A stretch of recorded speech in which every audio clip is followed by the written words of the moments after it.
Welcome to Java Forum. Now I am going to show you how to fix ORA-02278 error in Oracle database 12c. So I have logged into the SQL Plus editor as a common user called c#card, which I already created. Make sure that you have enough permission to execute the SQL queries. Now what I am going to do, I am going to create one sequence.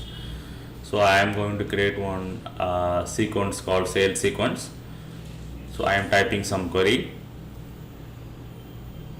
Let us see what is going to happen.